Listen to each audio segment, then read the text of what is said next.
to earth. Do you remember?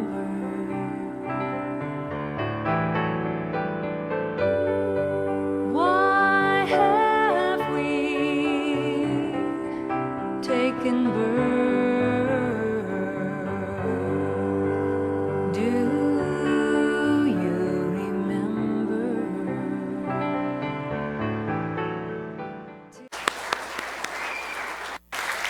Thank you.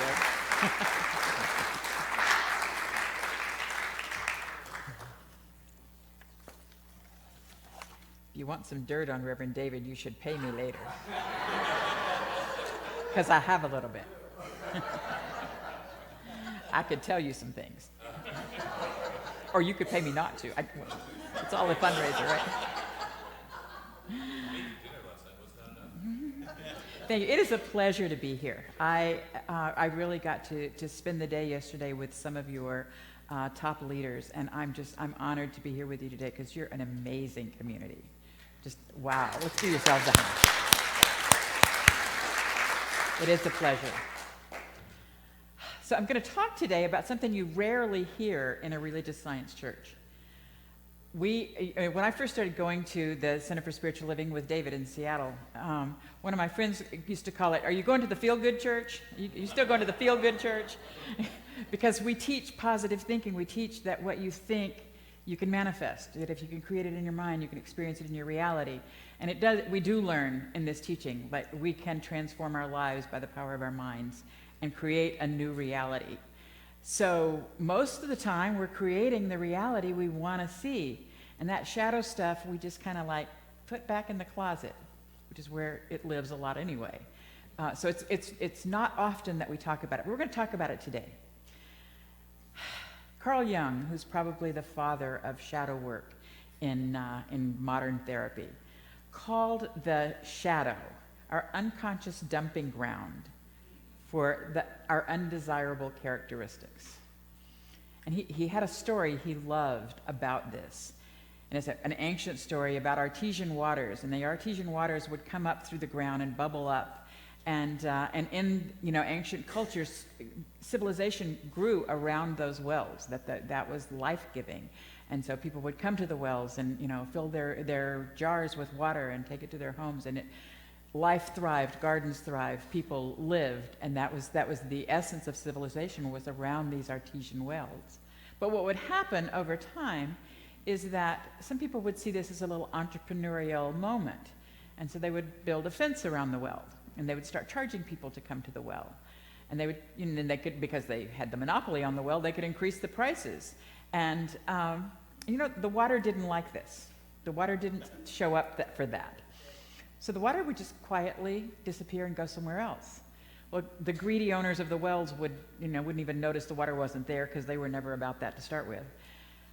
But some enterprising people would notice because they weren't getting the goods that they were paying for. And pretty soon they would discover that this well is bubbling up over here in another area. And so they would just quietly take their jars over there and fill them up, and life would begin to thrive, and it would begin to circle that well. And guess what? The same thing would happen. Some greedy people would go, "I should own this well." And they would build a wall around it, and they would start charging people. And it would, over time, that well would dry up, and it would pop up somewhere else. And that's really been the nature of water on our planet, really forever.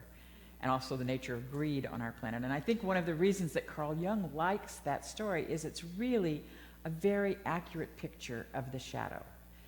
Because that part of us will bubble up. It will show up in often very unexpected and uncomfortable places in our life. And it will then pop up somewhere else. And the more it is hidden and not examined, the more likely it is to pop up sideways. Have any of you had this experience? I have way more experience in this area that I want to tell you about. Because it seems like that shadow part of us is always waiting at the door.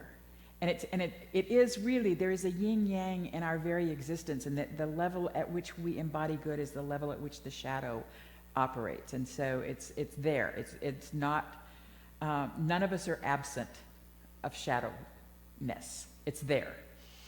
It's often unexamined. And when we're not looking at it and we're not conscious of it, is the time when it starts to come out sideways.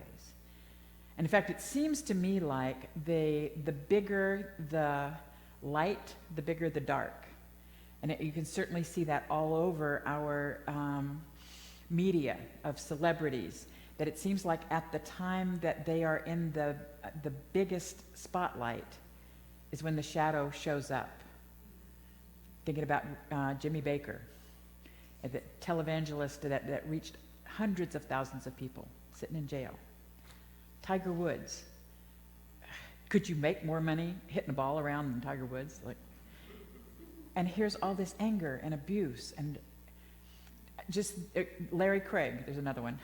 Senator Larry Craig, huge anti-gay voice, gets caught in the men's restroom in an airport. Just this last week, Brian Williams, he's from our hometown, Seattle newscaster, a hugely respected newscaster, I think, got caught telling a lie. Shadow side, coming out sideways. And when at the height of your career, there's a sabotage that happens. That's the shadow. Okay, now you're remembering that. There it is there, yeah. Those are the moments. Those are moments that are really things that got stuffed in the closet a long, long time ago. And how it happens is, I think we're clearly, you saw him up here this morning, we are born whole, complete, perfect children of God. We are alive with the fullness of who we are. And what happens as we're little kids is that events start to happen, we interpret them through our little brains, and we start to find shame and guilt. And sometimes it's intended. Sometimes we have life experiences that really box us in at a very young age. For a lot of us, it's not even intentional. Maybe what mom meant was, don't say that in front of grandma today. And what I heard was, don't ever say that again. And so I made myself wrong, and I created a story about that. And here I am living it out as an adult 40 years later. Have you had that experience? Just the stuff of life that we interpreted in a particular way, or our life circumstances may have been actually what kept us safe. It may have been what we survived with, was living that story. And we just kept stuffing things back into that dark space closet. And when they live there and they're unexamined, they own us. So what I really want to invite us to do today is to bring them out into the light of day and begin to look at, this is the truth, and it's all me. And none of it is shameful. None of it requires a story of hiding. It's just who we are. And we're here to heal. We're here to examine that, claim it, claim our good, and heal from it. That's what we're here to do. Now guess what? It's not just the dark stuff that gets stuffed in the closet. It is also our good that we are not ready to claim. It is the brightness of our light that is unacknowledged that also ends up being shadow side. If we are unwilling to be who we came here to be, and we're trying to play small, that's shadow work. That's part of the same thing. I just want to confess to you that I'm in the middle of a little shadow work myself at the moment. I just 2 weeks ago completed my doctorate, which is why David's announcing me as Reverend Doctor. Thank you. I have a doctorate in ministry. The film, I wish you'd seen the whole clip of, but the film that we're going to show after the service is part of my thesis. I did a non-traditional thesis, and so it is the story of the launching pad, and the work that I'm doing was what the doctor of ministry is about. And so what I'm finding, I'm immediately, because I live and work with young adults, so everything's pretty immediate. They're like, hey Doc Linda. And I'm getting introduced this way, and some of it is joking, and some of it is honoring. And I'm finding myself being very self-deprecating about it, wanting to make jokes about it and stuff, because I haven't really stepped into those shoes yet. I know I earned it, and I want to claim it, and I'm not quite really there yet. And so that's the shadow piece. That the shadow piece is that stepping into it and owning it. And you know, when I start to go a little weird about it, that's shadow work. You know you're done with your shadow work when you're in the grave. It's like we're here to do this, and we're not done anytime. There's always more. That's how it is. But you know, the thing that I've seen with young adults. Now this is my ministry is with 20-somethings pretty much. There's a few under 21 and there's a few over 30, but 20-somethings is kind of where I live. And I literally live there. My husband and I live in a house. It's an intentional community with young people. And it is not a boring way to live, I assure you. It's way not boring. And but what I see is that they are so actively engaged in their light side and their dark side because they're trying to find their place in the world. And you know, and that if you've got them in your life, you know what I'm talking about. Is like that they can step out so big and they can screw up so bad all in the same day. But it is that they're trying to find the spot. I think that's the young adult era. I think what happens for many of us is in middle age, we get rubber banded back to that shadow work. So particularly if we were good when we were in our 20s, when in our 40s, we may have a little midlife crisis. And it's like, time to find that shadow. So it keeps coming back. But really, the work is about finding the balance point. It's like standing on a teeter-totter, and it bounces, and it's almost in a bipolar kind of way, in a manic kind of way. You can step into that good, and there will be an opposite reaction of the bad showing up or the dark side showing up, and vice versa. And I think when I was a young adult, I think I thought that balance point of the teeter-totter was boring and gray.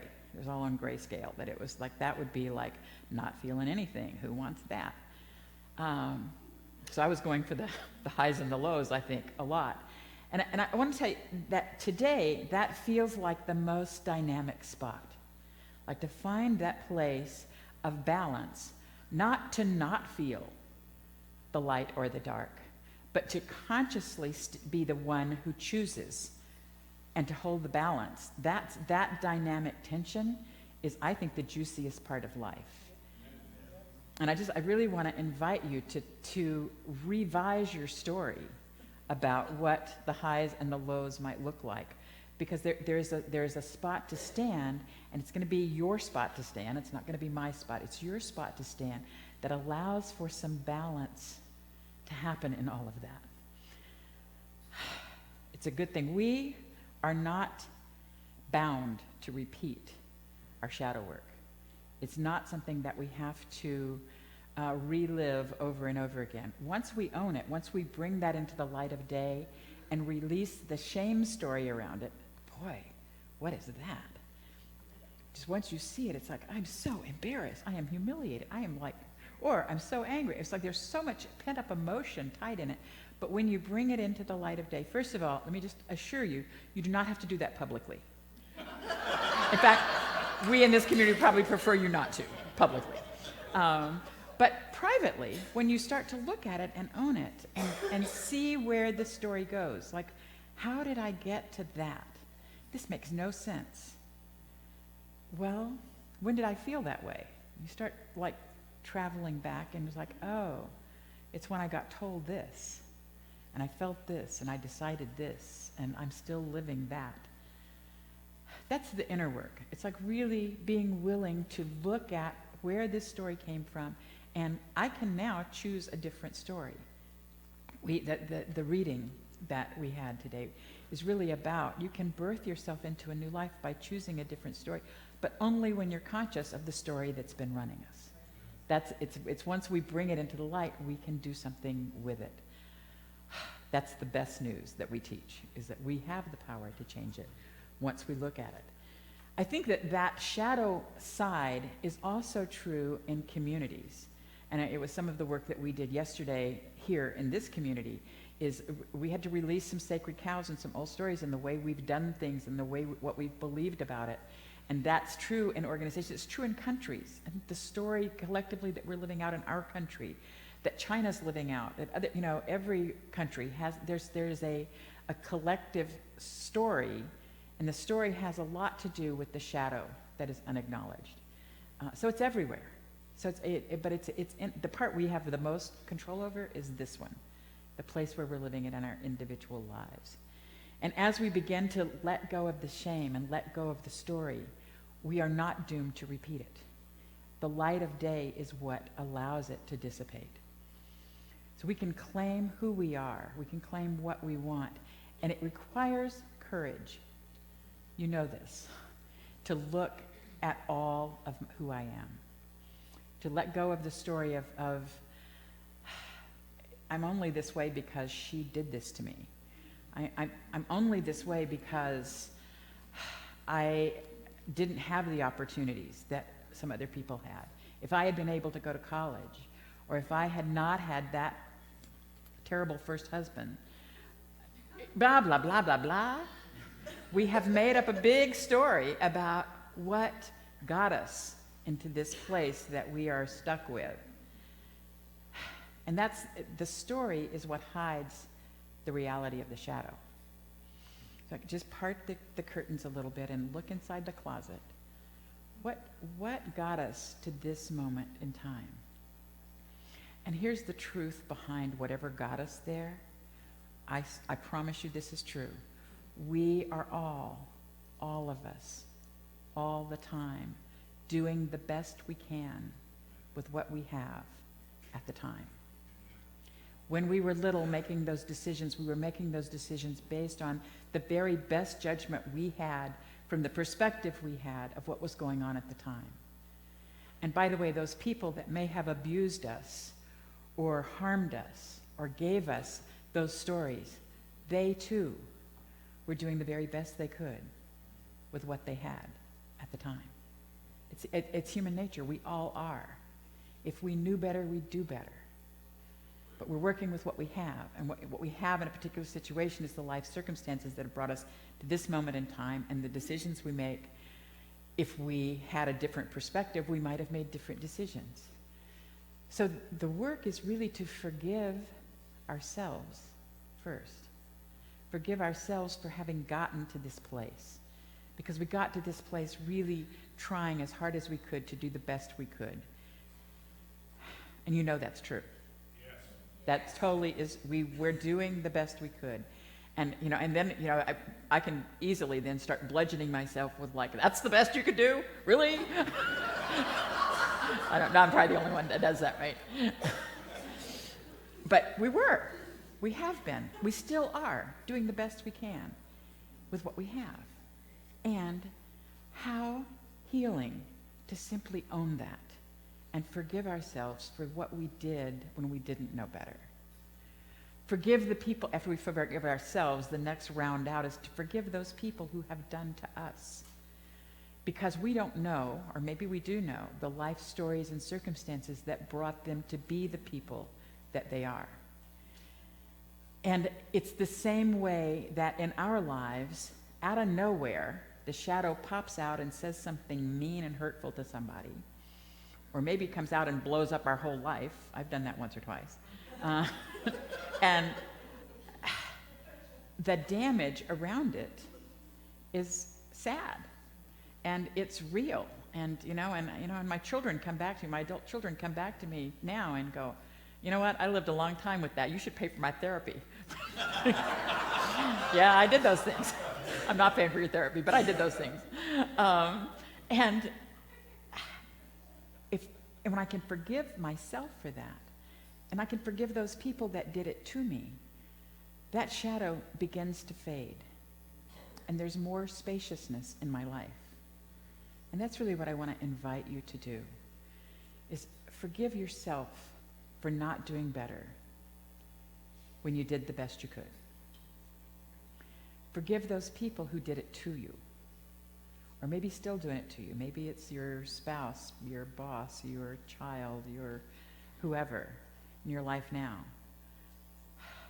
Imagine owning that they really are doing the best they can. from a somewhat damaged story that they lived out in their life. And forgiving them may not change them one iota. You know who it changes? The one doing the forgiving. So in doing that work, we are freeing ourselves to live in a different paradigm. A way to do that, if you're like, where do I start? How do I do this? Yeah, I'm up for it. What happens? A way to do that is ritual. I really want to invite you to find a ceremony or create a ceremony for yourself. It's why in Centers for Spiritual Living communities, we often do ceremonial kinds of activities. You know, you're laying it on the pretty fabulous altar. That's a symbolic gesture of laying down your burden on the altar of God, is a way to symbolically release. Burning bowl ceremonies that we throw what is no longer serving us into the fire and let it go. Your psyche doesn't know the difference between symbolic gestures and real activities. So you can actually symbolically release something and not have to blow up your life. It works. Your psyche doesn't know the difference. It's a good thing. And in our teaching, we also have prayer. That the very essence of what we teach is that we are one with the infinite source. That's the first two steps of the prayer, the affirmative prayer model that we teach and enact in this community, is that God is, and I am part of that. That the wholeness that I am is the wholeness that is God. And claiming that, releasing the story that no longer works, and claiming my good is the story of prayer. And it transforms us from the inside out. And if you have trouble figuring out how to do that yourself, that's what the licensed practitioners around this community are trained to do and do so well. So have people pray with you. We can always lean into somebody else's faith when our own is not there. And that's really what practitioners do so well, the practitioners and ministers of this community. If you just say, will you pray with me, they will drop on a dime and do it, I assure you, because they're trained to do that. I know who your minister is. that those people can pray with us. And I think that is really the best tool that we have. And the courage to begin to do the work. The courage to forgive people. The courage to look in that dark closet. That only comes from within. But once you say, yes, I will do that work, I think the entire universe rushes up to support you in doing that. Let's pray.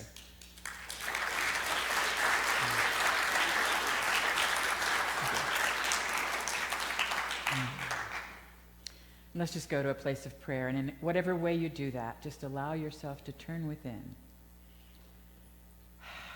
and attend to the understanding of God. As God really is all there is. Life itself, love itself, wholeness, freedom, abundance, peace, all that God is, I am. All the qualities of God are embodied in me, for there is nothing that is not God, and I must be a part of all that is.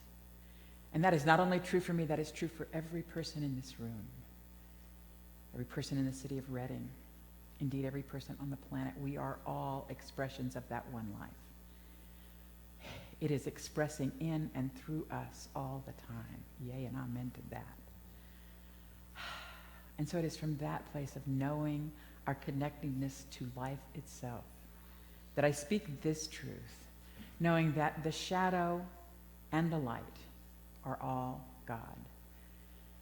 That there is no part of us that deserves shame or blame or regret. Who we are and how we got to be who we are is part of our divine unfolding nature, and I call that good. And I bless the journey that it takes to find and own that shadow. I bless the journey, for the journey is one that is filled with courage. And I give thanks for the people who are willing to be the courage, to look, to own, to release, and to claim their good. It's a mighty path, and I give thanks for it. I give thanks for this amazing community that supports people in that path of transformation. Yea, God. I am so grateful. I give thanks for all of this and the more. I let it go. I let it be. And so it is.